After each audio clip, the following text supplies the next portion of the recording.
Patrick, chega aí. O que você acha desse celular? Bonito. Você acha ele legal? Uhum. Você teria um dele?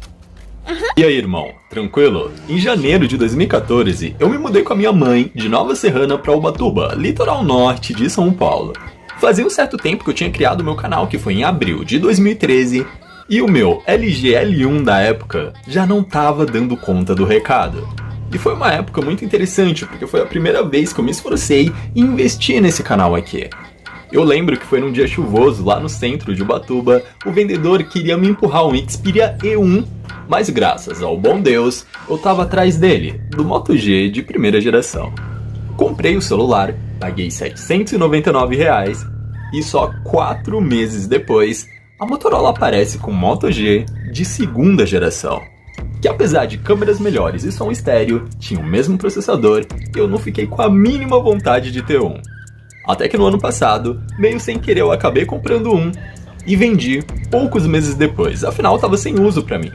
Mas a rejeição pro Moto G de segunda geração não era algo muito fácil de tolerar e engolir. E com isso, no início do ano, do mais absoluto nada, o Noah, o famoso Victor do Vale, me manda uma caixinha com vários celulares e um tablet, e no meio desses celulares tinha um Moto G de segunda geração. Essa coisa que tenta entrar na minha vida desde 2014 e que hoje vai fazer uma aparição especial no meu canal.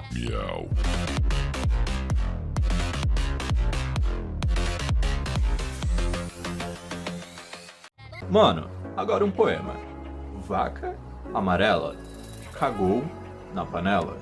Quem não dá like agora, come toda a bosta dela. Olá, amigo. Olá, amiga. Olá, cidadão. Olá, cidadã. O vídeo de hoje é sobre um celular que provavelmente você teve e você simplesmente odiava. O clássico Moto G de segunda geração. Rodando o Snapdragon 400 de 1.2 GHz, que era fraco até para a época de lançamento, somado a uma GPU Adreno 305 de 450 MHz, o Moto G de segunda geração teve uma vida muito interessante. Afinal, ele foi um aparelho que foi lançado no Android 4.4.4, subiu para o Android 5.0.2 e só foi morrer no Android 6.0, recebendo 2 versões Android e passando por 3 gerações do Android em si. Uma das grandes coisas que faziam dele um aparelho muito especial era o fato do alto-falante superior e do alto-falante inferior ser um alto-falante estéreo, que era muito melhor do que essa coisa minúscula que tinha na parte traseira do Moto G1.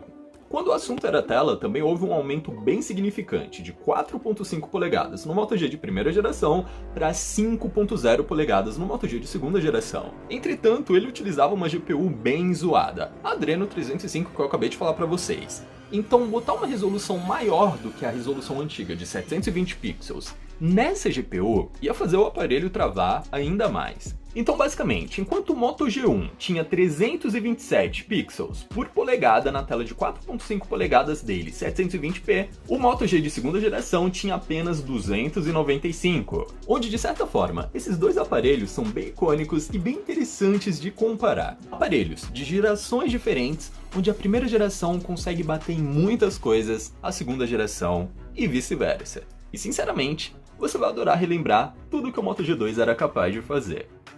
Onde, sinceramente, uma das melhores funções dele não era nada relacionado ao hardware, e sim a possibilidade de ter uma cara completamente diferente apenas trocando a tampa traseira. Escondia os parafusos, 2 chips, entrada para cartão de memória, a câmera, o flash da câmera e as informações gerais do aparelho em si. Um dos principais motivos que faziam o Moto G2 ser um sucesso de vendas, além do Android puro, era o seu tamanho. Numa época onde as pessoas literalmente achavam que quanto maior o aparelho, melhor ele era. Agora imagina que de certa forma ele era maior até que o Galaxy S4. As pessoas viam essa tela descomunal, viam esses 2 alto-falantes e achavam que era um top de linha, era normal. Onde as pessoas mais leigas só foram perceber o nível do aparelho quando o Moto G de segunda geração recebeu o Android 6.0 e ele começou a se travar por completo. Mas apesar das travadas, a Adreno 305 não era tão inútil assim, já que a situação mudava muito de acordo com os títulos que você propunha a jogar. Jogos anteriores a 2014, com exceção de GTA San Andreas, rodavam muito bem aqui. Porém, infelizmente, como GTA San Andreas foi lançado em 2013, ele foi mais otimizado para os processadores da época. Ou seja, no lançamento de GTA San Andreas Mobile, ele foi muito otimizado para GPUs como a Mali 400, do Galaxy S2 e S3.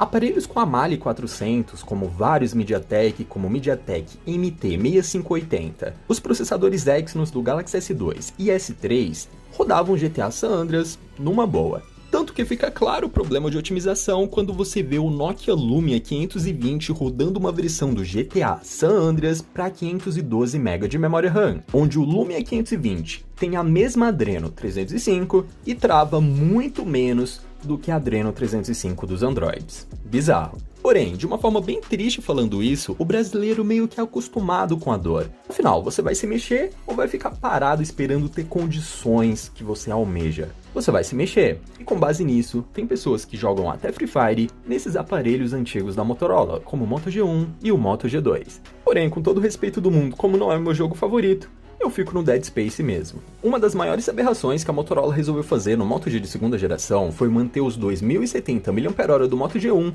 no Moto G2. Mesmo com dois alto-falantes que gastam mais energia, mesmo com uma tela que é bem maior, que de certa forma faz a bateria dele durar bem menos do que a versão anterior do Moto G. Agora imagina comigo, esses aparelhos em sua maioria foram lançados em 2014. E um fato bem interessante é que, diferente da Apple, esses aparelhos não te obrigam a fazer a troca da bateria. Eles só vão perdendo a capacidade energética de forma bem discreta. Então a maioria das baterias do Moto G2 são antigas e já estão no fim da vida útil. Então a média de duração dele, levando em consideração o tempo de tela e a contagem do uso contínuo do dispositivo, vai de 5 a 6 horas de tela.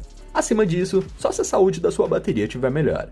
A Motorola, por algum motivo, foi uma empresa que nunca gostou da implementação do Wi-Fi de 5 GHz. Enquanto aparelhos muito mais antigos como o Galaxy S2 Lite já tinha disponível a tecnologia. Porém, sinceramente, de certa forma, eu não tiro a razão deles, já que o Moto G de segunda geração não era para ser um aparelho premium, era para ser apenas um aparelho da família. Um aparelho que qualquer um pudesse pegar, pudesse usar, sem travamentos, sem lags e sem maiores dores de cabeça. Onde a primeira geração do Moto G que deu o toque especial nas outras para eles começarem a fazer o mesmo. Foi daí que veio aparelhos como o LG L Prime, como o Galaxy Grand Prime e vários outros aparelhos que, por mais que vocês achem que são super travados e super inutilizáveis, para a época, uma época onde uma empresa te vender Cortex A5 com processador super defasado era algo normal, de certa forma, ajudou o consumidor indiretamente. A partir do final de 2015 para o início de 2016, o Moto G de segunda geração recebeu o Android 6.0 e eu tô no 5.0.2. Você deve estar se perguntando, por que eu tô na versão Lollipop? Por que eu tô numa versão mais antiga? O Snapdragon 400 é um processador que ele consegue rodar o Lollipop de uma forma bem satisfatória.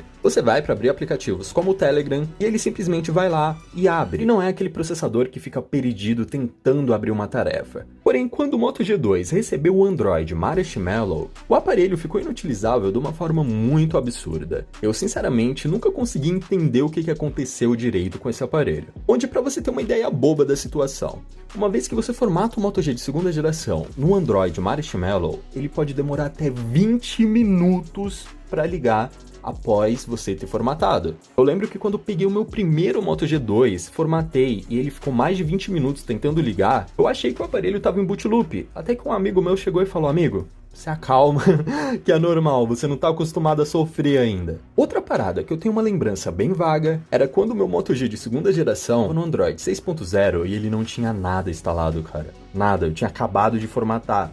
Eu tentava abrir as configurações e o aparelho, sem nenhum aplicativo instalado, estava travando. Eu nunca entendi como a Motorola conseguiu esse feito.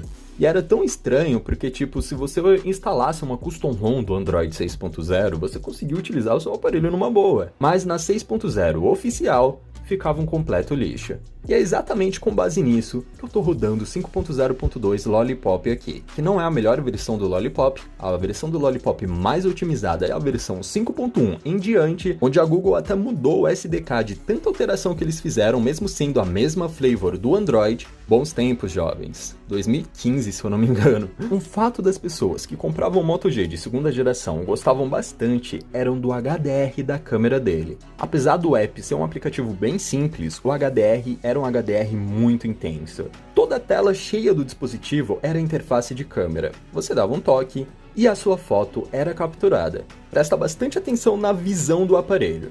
Você vai lá, tira sua foto, eu tô tremendo um pouco, e quando você viu o resultado final, você via que tinha mais luz e mais nitidez. Não era porque o sensor era bom, isso ou aquilo, mas o HDR forçado que eles colocavam, muitas pessoas como eu gostavam muito na época. Se você teve o Moto X de primeira e segunda geração, provavelmente você deve reconhecer isso daqui. Moto X de segunda geração. Perfeito para consumir mídia, bem travado se você tiver um Android 6.0, porém, de certa forma, você querendo ou não, foi um grande clássico do mercado tech. Muitas pessoas foram introduzidas ao mercado de tecnologia por e o vídeo de hoje é exatamente sobre isso. Eu espero do fundo do meu coração que isso tenha sido útil pra você de alguma forma. Eu agradeço a Deus todo dia por ter o apoio de vocês. E fui. Toca aqui, irmão. Ei, toca aqui.